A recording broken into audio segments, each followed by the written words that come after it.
Au cours des 30 ou 40 prochaines minutes, je passerai au travers de ce que j'ai appris au sujet de la loi de l'attraction. Ça a totalement changé ma vie, et je suis sûr que ça va changer la vôtre. Saviez-vous que, quand le film Le Secret sorti en 2006 a été diffusé partout dans le monde, un demi-milliard de personnes ont été touchées par ce film et par le livre. Rhonda Byrne avait la ferme intention de changer la vie d'1 milliard de personnes. Nous pouvons dire qu'elle est en bonne voie pour le faire. De ce que nous savons, un demi-milliard ont été touchés par Le Secret. La base et l'essence du film, Le Secret, concernait la loi de l'attraction. Après que Le Secret soit sorti, il y a eu beaucoup de livres au sujet de la loi de l'attraction. Les gens parlaient de la loi de l'attraction comme si on n'en avait jamais parlé auparavant. Pourtant, on parlait déjà de la loi de l'attraction il y a très longtemps. Andrew Carnegie parlait déjà de la loi de l'attraction en 1908 pendant qu'il était le mentor de Napoléon Hill. J'ai commencé à étudier cette information en 1961. Et 25 ans plus tard, j'ai écrit le livre « Vous êtes né riche ». À la page 109 du livre, vous trouverez les lois de la vibration et de l'attraction. Vibration et attraction vont ensemble. L'attraction est une loi secondaire et la vibration est une loi primaire. Tout vibre. La loi de la vibration décrète que rien n'est statique, tout est en mouvement. Nous vivons dans un océan de mouvement. Au cours des 30 ou 40 prochaines minutes, je passerai au travers de ce que j'ai appris au sujet de la loi de l'attraction. Ça a totalement changé ma vie, et je suis sûr que ça va changer la vôtre. Beaucoup de ceux qui parlent de la loi de l'attraction ne la comprennent pas en profondeur. Ils comprennent peut-être les choses en surface, mais pour l'utiliser, vous devez la connaître sur le bout des doigts. Je l'ai étudiée pendant très très longtemps. Et j'ai découvert que comprendre cette loi peut définitivement changer votre vie. Maintenant, et pour les 30 prochaines minutes, je vais vous demander de réfléchir. Pourquoi? Car vous pouvez obtenir tout ce que vous désirez.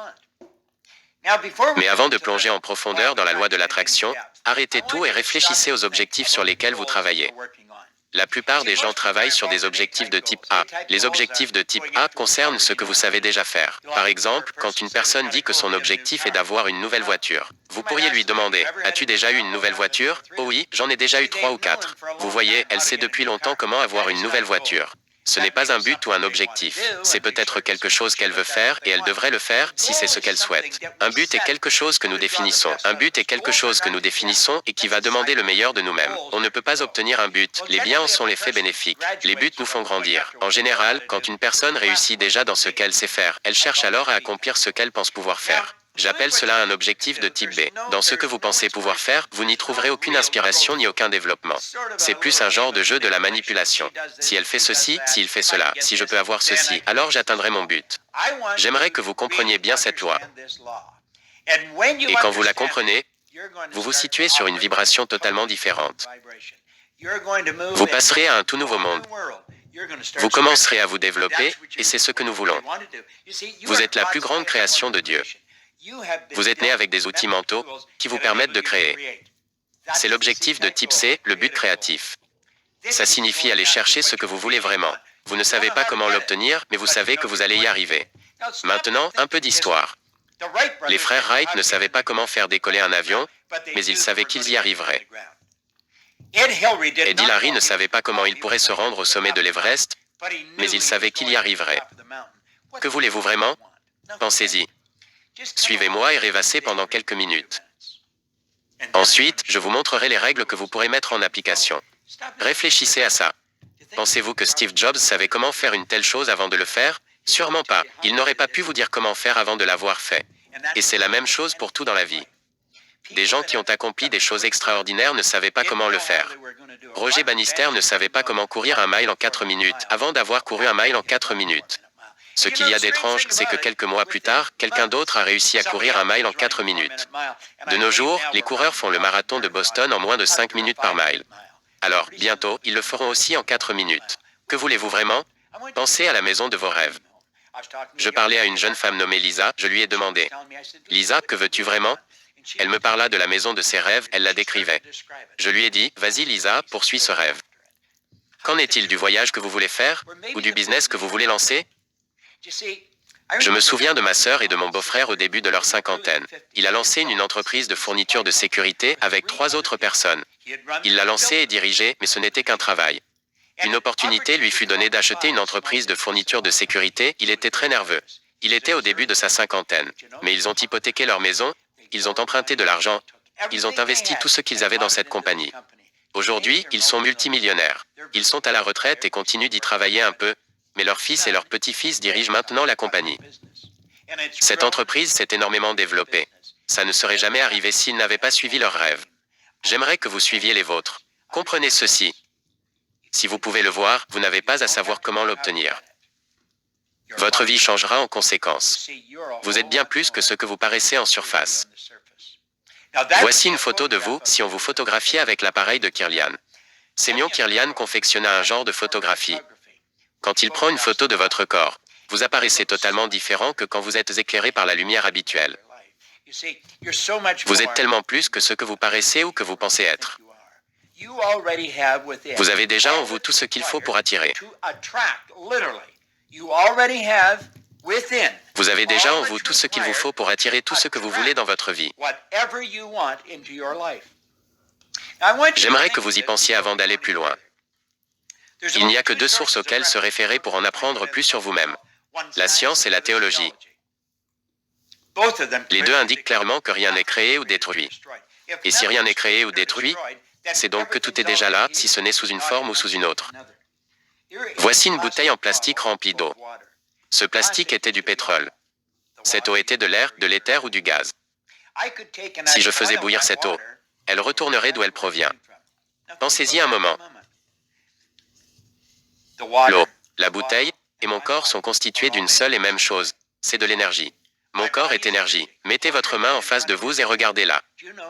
Saviez-vous que cette main change à la fréquence de millions de cellules par seconde? Elle change en un claquement de doigts. Comment les vôtres changent-elles?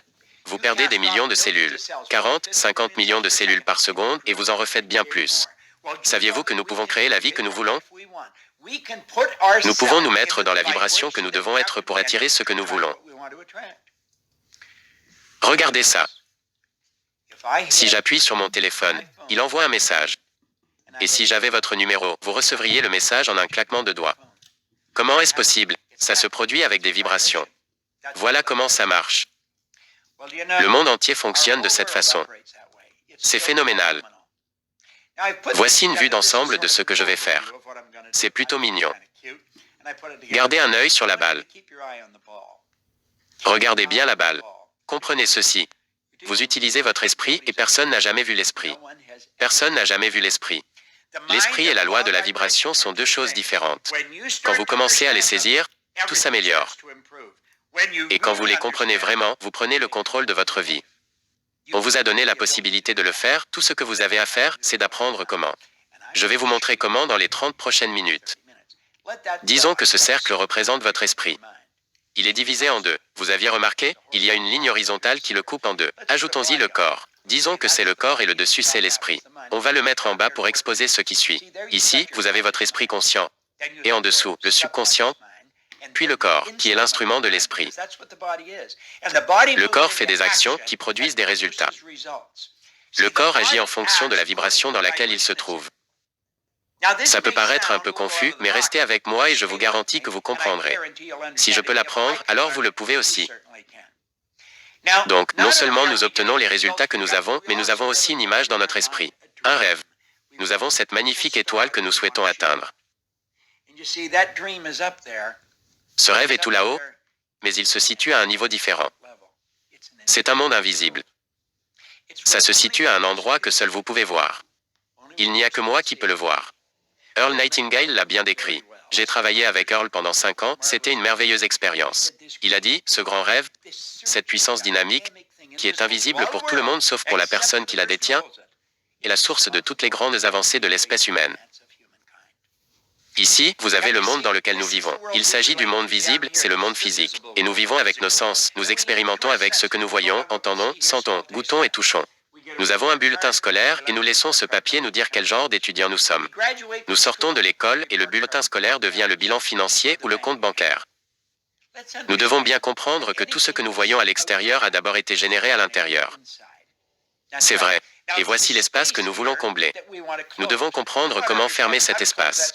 Comment allons-nous de là où nous sommes jusque là où nous voulons aller? C'est une question plutôt intéressante. Vous voyez, c'est ici que l'attraction commence. Elle commence ici, dans le monde immatériel. C'est un jeu de l'esprit. Vous devez comprendre l'esprit si vous voulez que ça arrive. Quand vous étudiez ça, et que vous le comprenez, alors vous attirez les choses correspondant à la vibration dans laquelle vous vous trouvez. Vous devez comprendre ça. Vous contrôlez la vibration. Votre cerveau est comme un commutateur électronique. Quand vous activez des cellules cérébrales, vous changez votre vibration. Et quand vous changez la vibration, vous changez ce que vous attirez dans votre vie. Vous devez donc comprendre comment changer la vibration. Vous pouvez le faire et je vais vous montrer comment. Je vais vous donner une leçon rapide sur le sujet. Quand vous comprendrez, tout changera. En 1934, la même année que Semyon Kirlian développa le genre de photographie qui permet de capturer l'énergie qui émane du corps, il y avait un docteur à San Antonio au Texas, le docteur Thurman Fleet. Il voulait comprendre l'esprit, puis il a voulu comprendre les paradigmes. Un paradigme, c'est un programme de l'esprit. C'est un programme implanté dans votre subconscient et qui contrôle vos comportements. Pensez-y un moment. Vous savez déjà comment faire mieux que ce que vous faites. Mais vous ne le faites pas et c'est pareil pour tout le monde. La partie de notre esprit qui sait les choses et la partie qui contrôle les comportements sont différentes. C'est juste. Parlons de votre esprit et de vos paradigmes. Le paradigme, c'est le programme dans votre subconscient qui contrôle vos comportements. Fleet a compris cela. Il était très impliqué dans la santé holistique et aussi dans la métaphysique. Il disait que personne n'a jamais vu l'esprit. L'esprit, c'est une activité, ce n'est pas une chose. Pour éliminer toute confusion, je vais faire une image de l'esprit. Et il a dessiné une image, il a dit, utilisez votre imagination et voici l'esprit. Regardez ça.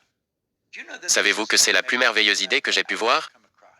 Après avoir étudié des idées pendant 55 ans, j'ai une magnifique bibliothèque ici et j'en ai une autre chez moi, je suis dans mon studio actuellement.